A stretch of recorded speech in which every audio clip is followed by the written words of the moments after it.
Kadang kita sahur ya dengan jenazah, artinya emang ada jenazah, buka pun seperti itu.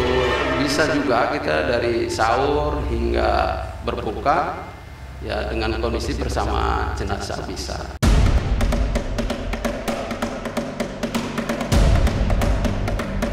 Berurusan dengan orang mati memang terkesan menyeramkan, sebab kematian sangat dekat urusannya dengan segala yang metafisika.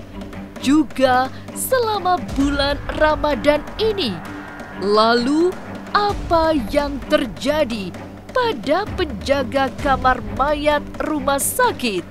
Benarkah mereka biasa bersantap sahur hingga berbuka puasa ditemani mayat?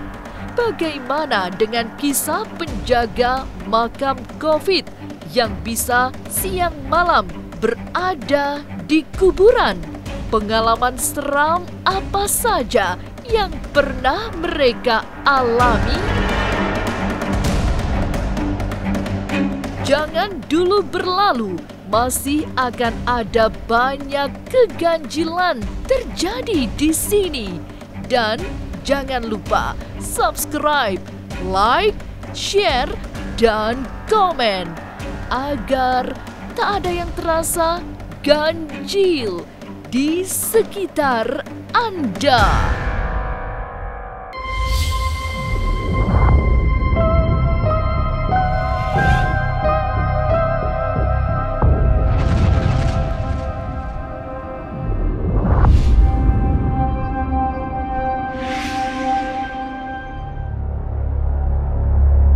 Masuk ruangan tempat mengurus jenazah di rumah sakit, suasana sudah sangat tidak biasa.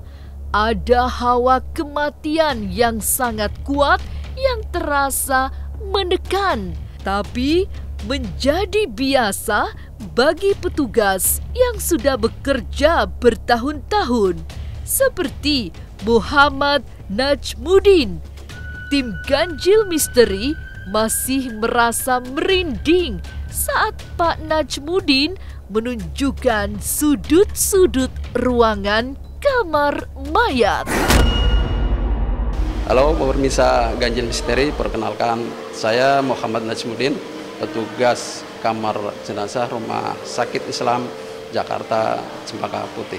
Kalau untuk jenazah semua tergantung dari keluarga, jenazah mau dimandikan atau tidaknya.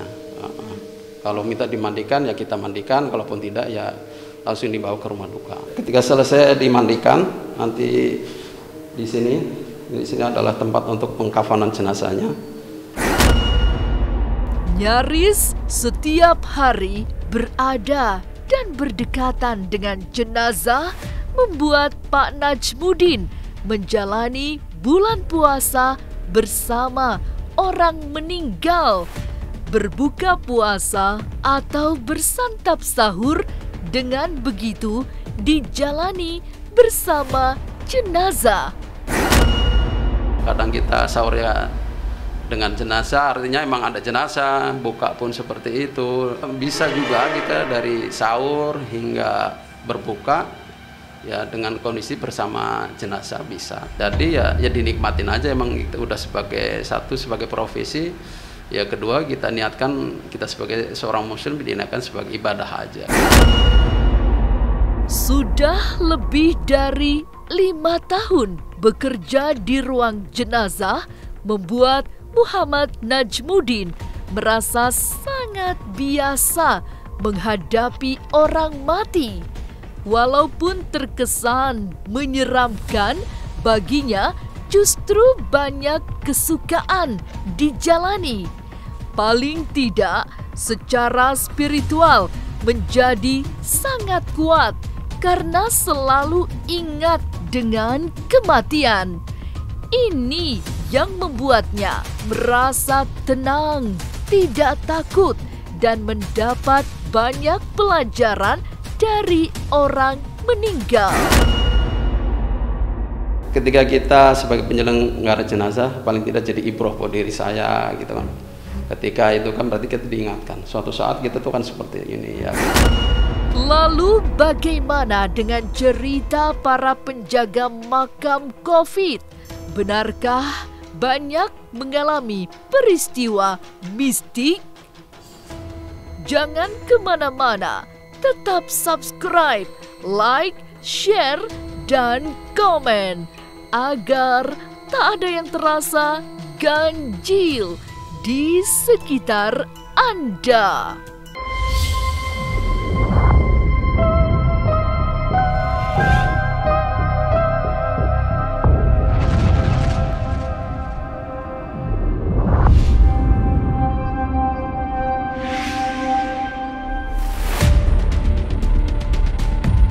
Berdekatan dengan peristiwa-peristiwa mistik juga dialami mereka yang siang malam berada di pekuburan.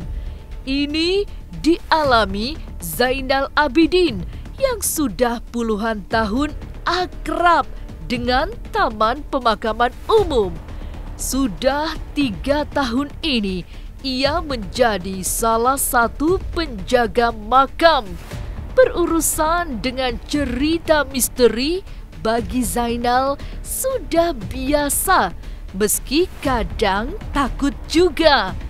Pernah ia dan seluruh petugas pemakaman diganggu sosok bergentayangan yang menyembul dari dalam tanah. Meninggal dalam kandungan? Iya. Itu selama 4 hari itu gentayangan terus.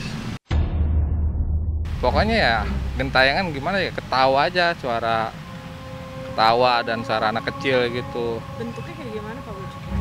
Iya bentuknya sih pokoknya kayak gimana ya, kukunya panjang, rambutnya jebrik gitu. Itu kejadiannya masih jam 7:30 lah. Iya, kita nggak tahu tuh meninggal kenapa. Dia tiba-tiba dari kuburan itu keluar asap. Iya langsung keluar gitu aja, langsung terbang gitu. Ya kita pada kabur. Besokan lagi begitu juga. Akhirnya dari pihak keluarganya ya ditanamin apa gitu, kita nggak tahu, nggak ngerti lah. Terus diyasinin selama 7 hari, alhamdulillah udah enggak.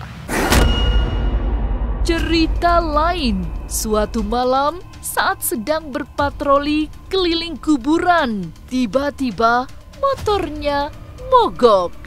Yang aneh itu justru 2 temannya malah melarikan motor karena melihat ada sosok perempuan yang membonceng di motornya. Zainal segera sadar malam itu adalah malam Jumat Kliwon. Ya Jumat Kliwon ya pernah sih kita, namanya itu kita patroli, kita tugas, kita muter, itu tiba-tiba motor mati begitu aja. Kebetulan ada 3 motor, saya sendiri, temen saya yang belakang ngelihat saya boncengan sama perempuan gitu. Sebenarnya kagak ada gitu. Teman saya kabur, ya saya cuma bilang, saya menyebut sambil baca ayat kursi, ya udah jangan ganggu gitu. Saya pikir bensin habis, ternyata ya itu sekitar jam 10 masih sore kok. Tapi sepanjang karirnya sebagai penjaga makam yang sudah puluhan tahun dijalani, kejadian paling menyeramkan dialami saat sorot senternya menangkap wajah berdarah-darah. Sosok laki-laki di tengah kuburan itu bermuka hancur dengan darah yang nyaris menutup seluruh permukaan wajahnya. Kita nyentat tanpa sengaja ya, muka yang udah hancur. Kita nggak tahu itu apa gitu kan. Terus nggak sengaja kita nyentar apa. Yang serem sih yang mukanya hancur gitu, darah semua. Kan kita bawa senter tuh setiap malam jam 1 nyenterin semuanya. Takut ada apa-apa, ada yang mojok. Ternyata ya nggak sengaja kita senter gitu. Kelihatan muka hancur langsung buru-buru kita kabur. Tapi benarkah yang lebih menyeramkan dialami penggali kubur yang sampai diikuti makhluk halus? Seperti apakah kisahnya? Jangan kemana-mana, tetap subscribe, like, share, dan komen agar tak ada yang terasa ganjil di sekitar Anda.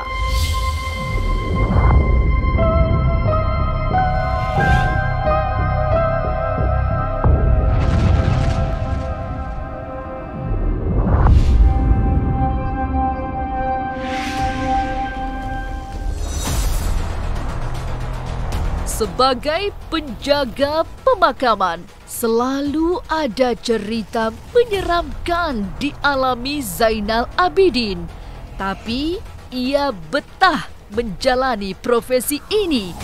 Padahal semua cerita paling seram pernah dialaminya, termasuk diikuti sosok misterius yang masuk ke dalam mimpinya.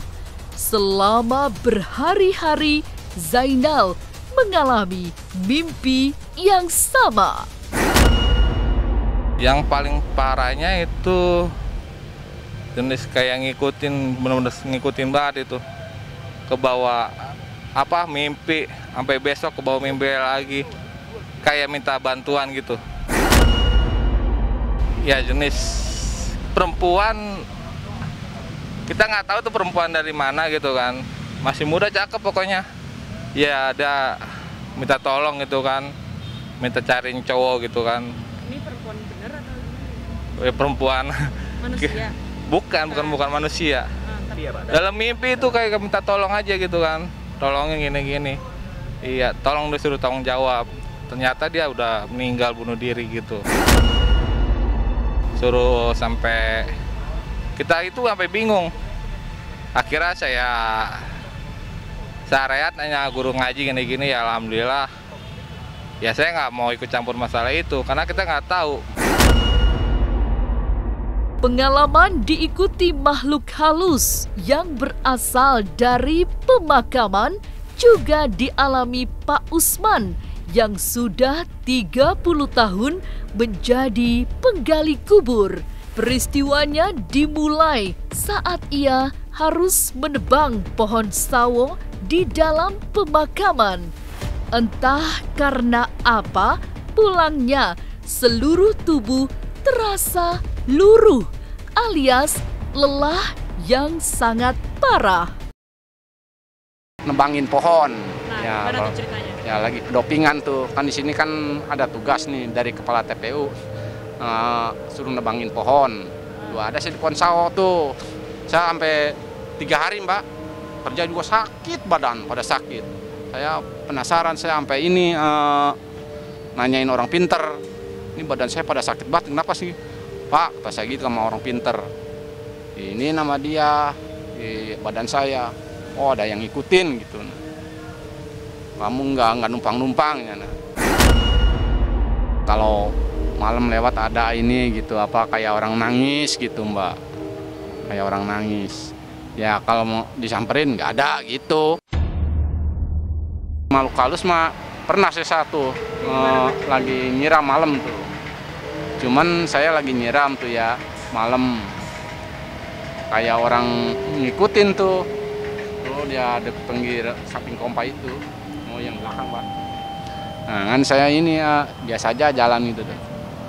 Udah jalan, ada sih di belakang saya kayak Sebagai penggali kubur, pengalaman Pak Usman menjumpai hal-hal yang tidak bisa dinalar sudah sangat banyak. Jika sekedar melihat penampakan sudah menjadi cerita sehari-hari. Begitupun suara-suara misterius yang jika didekati akan hilang. Tapi yang paling sering adalah menemukan kerangka jenazah lama yang tiba-tiba jatuh di dekatnya. Kerangka yang kadang-kadang yang masih udah digali ada yang balik begitu, Mbak. Ya udah digali nih ya, dibalik itunya itu apa kepala itu kayak kepala jenazahnya yang udah lama yang kerangka itu kebalik, jadi ada kayak ngeliatin kita gitu ya. Sama saya dirapiin lagi, kalau menampakkan mah sering lihat, kalau ini sering banget enggak, sering aja ngeliat gitu. Jenisnya apa itu? Saya jenisnya cuma ini bayang-bayang gitu. Kalau lagi gali ngelibat tuh belakang saya gitu, nengok gak ada, ya kata saya biarin dah, gak apa-apa. Kalau saya numpang-numpang aja gitu, jangan ganggu saya disuruh gitu sama keluarga yang almarhum gitu. Kalau suara-suara kalau nyiram malam ada sih Mas, cuman ya paling suara-suara kayak macam-macam kayak burung gitu. Ya, di burung, kayak burung itu, kayak burung-burung mau terbang gitu. Berurusan dengan mayat, orang mati, serta kuburan memang serba menyeramkan. Tapi menjadi biasa bagi yang berprofesi di kuburan atau kamar jenazah rumah sakit. Rasa takut masih sering datang, tapi selebihnya merasa bersyukur karena selalu diingatkan akan kematian.